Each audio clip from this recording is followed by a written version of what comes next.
Breaking news লৈ আহিছো কিছুমান গুৰুত্বপূৰ্ণ খবৰ। চৰকাৰী ঘৰৰ বাবে আকৌ আৰম্ভ হ'ল অনলাইন এপ্লাই। সহায়ক গোটৰ লাখ লাখ মহিলাসকলৰ বাবে আহি গ'ল ভাল খবৰ। শ্ৰেণীভুক্ত প্ৰতিগৰাকী মহিলালৈ বেংক একাউণ্টত দিয়া হ'ব 10,000 কোটি টকা। নিজৰ চৰকাৰী ঘৰ নোপোৱা লাখ লাখ লোকৰ বাবে ডাঙৰ খবৰ।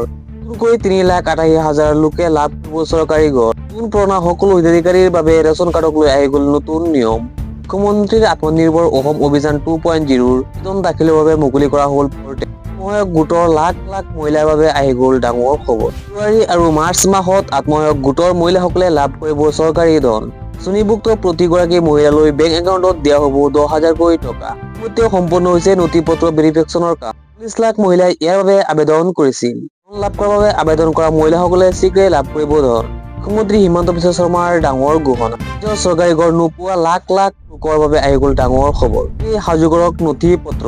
নতুনকৈ 3,88,000 লোকে লাভ কৰিব চৰকাৰী ঘৰ। এটা আঁতৰাই ছটাকৈ বৃহৎ গহনা দৰিদ্ৰ হিতাধিকাৰীসকলৰ বাবে। আপুনি যদি ঘৰ পোৱা নাই, এখন মাত্ৰ ফটো তুলি লাভ কৰিব চৰকাৰী ঘৰ। মোবাইলৰ এখন ফটো আৰু আধাৰ কাৰ্ড থাকিলেই লাভ কৰিব বিনামূলীয়া ঘৰ।